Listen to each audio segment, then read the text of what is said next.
Sí.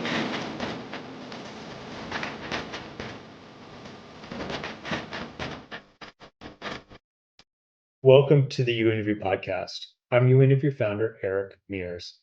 Today we've got a great guest, Vincent Pastore, who is the iconic star of The Sopranos. He's here today to talk to us about his film Don Q, which stars his good friend Armand Assante. We had a really interesting conversation about that. And then he tells us a lot about his history with The Sopranos and his very unusual path to becoming an actor late in life. As always, remember to like and comment on the podcast. We read every comment and we really want to hear from you. Stay tuned for Vincent. Last night. Oh, instead of watching a ball game? Exactly. Instead of watching the ball game, I got to watch you. But I did enjoy it. So Where are you talking to me from? Where are you broadcasting from? I'm in New York. So well, I didn't miss much. You're in New York? Yeah. What, you want to make a bet about tonight? No, no, I'm afraid. Ah, come on. The Yankees got to win something. Come on, Well, Go back anyway, out. let's. It's all business. It's all business. I'm going to tell you something. When I was a kid, I was a Dodger fan. Oh, really? Okay, so you got. Yeah. Oh, yeah. Well, Jackie Robinson lived in New Rochelle. That's where I grew up. Um, I was a Dodger fan. Duke Schneider. I met Duke years later at signings, and I was a Dodger fan. And when they moved to LA, I was devastated. I haven't been feeling well this summer, and I kind of pushed a lot of my work aside, and so I've been home binge watching baseball, and I got caught up on the Yankees and the Mets.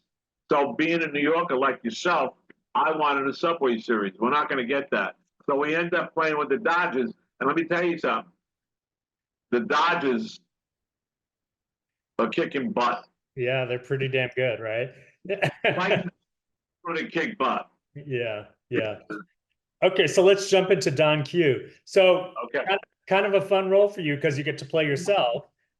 Not really. Armand called me up. I was supposed to play the gangster that Chuck Zito took.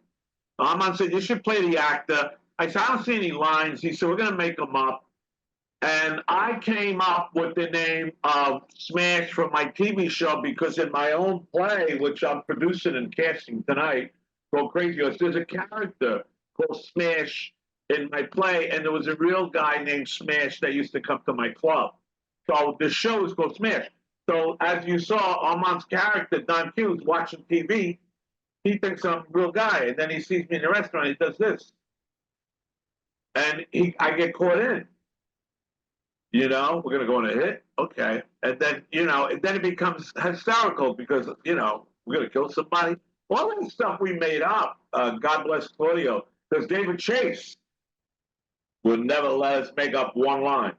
But when you go on a set like Don Q, a nice little independent film, and you're able to do some improvisation with the master, Armand Assante, who prepares. He's got to do a fight scene. He runs up and down a block 5 times before he fights the guy. That's Armand. Me, I think I'm a little method, but I'm not. I don't know. Yeah. So I mean, Difference between Armand and me. I mean, I guess if I was trained like Armand was, maybe I'd still have a television show. um,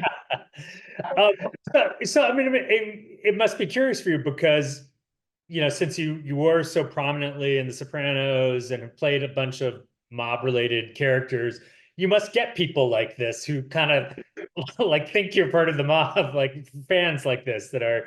Forget about the white guys. I mean, I was doing a concert down at Wonder Bar for my birthday, and some of my friends came over to the table, and I wanted to meet my family because my granddaughter was playing in the band with us that night.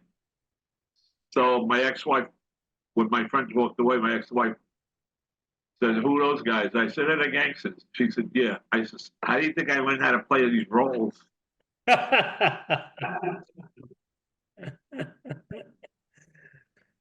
So talk a little bit about filming. I mean, working with Armand, was there like a favorite moment that you'll look back on working with him?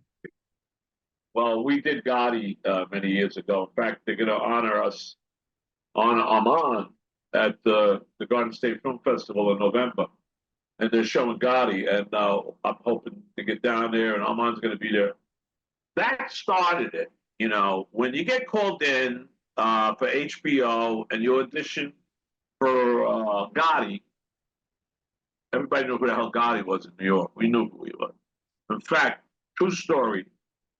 I'm working on Mulberry Street in the Mulberry Street Bar, which is a set in Don Q. We shooting there. I shot a couple scenes in there. So this is years ago. I'm doing State of Grace, and I'm working with Ed Asner and Joe Vitarelli, and I'm done. You know, I'm doing a little extra work. I'm in the crew. I'm in Vitarelli's crew. I don't have any lines. I'm walking up the street. Who's walking down the street? Sammy Bavano. I'm not making this up. John Gotti and Ruggiero. Ruggiero had a white outfit on, and Sammy had an umbrella over Gotti. It wasn't even raining out; it was sunny out. And they were walking by because they were curious to see what we were doing in the Mulberry Street Bar. And I think they knew because it was all about the Westerns. And the movie made the Italians look good and the Westerns look bad. So I think they knew. And I looked at John and Angelo years later. I played this guy. That's a coincidence, you know. And the scene in Gotti when Armand gives me the cannoli, I'm dying of cancer. I didn't do that. That's the way he is. Yeah. Just sit there. Yeah. Hello. Talk too much. So I have a couple questions I want to ask you. We ask well, one that's specific to you and some that we ask everybody. Do you have like a life lesson that you've gotten from your career that you can share with the audience? Well, acting is an art. My dear friend Matt Dillon, who helped me break into the business, him and his brother Kevin. I swear to God, they were sitting at my bar and they told me to go become an actor. And Kevin set me up, Matty set me up. Matty said to me, I was frustrated. And I said, everybody's asked me to do all this junk. I can't even read the script. He said, Vinny, you don't need the money. And you're an artist. You always were an artist. You were an artist when you ran the club with the music. He said, if you're not happy doing it, don't do it, no matter how much money they offer you. I mean, Matty can say that, you know, but that's a good philosophy, saying, let me do what I want to do. I'm 78 years old now. I mean, I don't want to be morbid, but how much time do you think I got left on this planet? So while I'm here, I want to do what I want to do. And the good news is, like Claudio's telling me, we're working on a sequel. And he already wrote it, and I read it, and I can't wait for us to get to work on it. So we're in what we call pre-production. Don Q. I call it Don Q 2. Great. But attached to it. And our role's a little bigger this time. That's fantastic. Final question. Do you have a favorite Sopranos scene and a favorite behind the scene moment from all those years? Well, the behind the scene moment was hanging out with little Steven, because even though he was Silvio on the show, to me, he was little Steven from E Street Band. And when I would meet Steven on the set, because that's when I first started meeting him, I knew him from afar when he was on stage with Bruce. But when I met him, we connected. And actually, tonight at 7 o'clock here in New York, I'm auditioning actors for a play I'm putting up, and his wife is directing, Maureen Van Zandt. And Maureen and I have a theater company, and we're working on another play, Lovers and Other Strangers. And that relationship with Stevie and I from the beginning lasts till now. And I think my favorite moments was meeting him at the beginning when he actually came into my trailer. It's in his documentary. He says, what are you doing listening to that music for? I was listening to Southside Johnny. I said, I love Southside. He said, Well, I wrote those songs. I said, I didn't know that. And do you have a favorite scene? My favorite scene. My favorite scene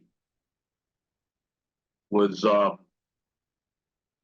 the scene I did with AJ when he was upstairs after he was smoking pot, and I had to go up, and Tony said, "He's your godson. Go talk to him." I love that scene. It was hard for me to do because he wasn't with a kid, you know. And but Robert Isla was and Jamie, those kids were so on the money.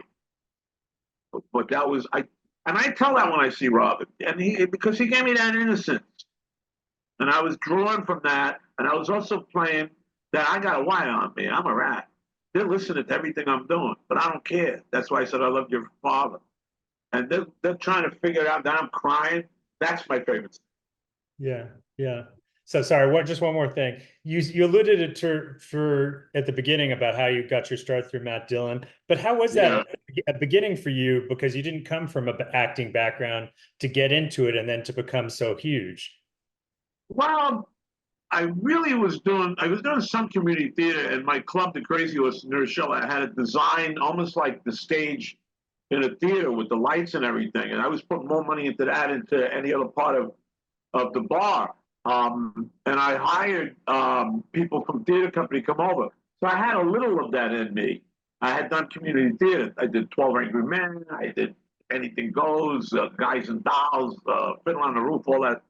But when I went into the city, this was before Maddie connected me. I was doing little work. I did True Love with Annabella, and I was doing a lot of extra work, some Law and Orders. And I was sitting at the bar one night. Maddie came over with Kevin, and we were watching television and watching Pope of Greenwich Village. And he said, "That's what you need to do. You could be another Frank Vincent." I wanted to be working with Frank Vincent in 11 projects. Maddie gave me, and Kevin gave me the push. The next day, Kevin called me, "I've got an appointment today." I said, "Where?" "Well, my manager." They pushed me, and so you got to go back and say thank you for somebody changing my life. Yeah, isn't that amazing? I did a play called Lamppost Reunion. Louis LaRusso, Danny Aiello done it years ago, won the Tony Award. It was about a guy who owned the bar, and he was like at the end of the rope. And who comes in? Sinatra, and it's based on a true story. And I always put in my head that if I didn't become an actor, I would be that guy behind the bar at 50 years old, still pouring shot and beers. You know what I mean? Yeah. So, hey, Vincent, great honor to talk to you. I'm a big fan of your work. Thanks so much for taking time to talk to us. anytime, Eric, get in touch with me. You go through these people anytime you want to talk to me, all right? I love that. Super. Okay. Thanks. Thank Good you, luck Eric. with the play. Okay. Thank you. Thanks for tuning in today for the uInterview podcast. I'm uInterview founder, Eric Mears. As always, remember to like and comment on the podcast. We love to hear from you, and we read every comment. If you really liked it, pass it on to a friend. And remember to follow the uInterview channel for the latest celebrity interviews and viral videos. And if you really want to hear more from our celebrity guest today, leave a question in the comment.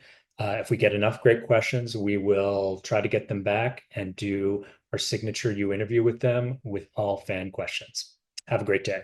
Thanks for watching the uInterview channel. With over 3,000 original celebrity videos, we have one of the largest collections of celebrity interviews anywhere. So remember to like and comment on our videos and subscribe to the channel. If you want to get more involved, you can become a member of the channel. Membership has its perks. You can see exclusive celebrity videos and get the opportunity to ask our celebrity guests questions. We can't wait to hear from you.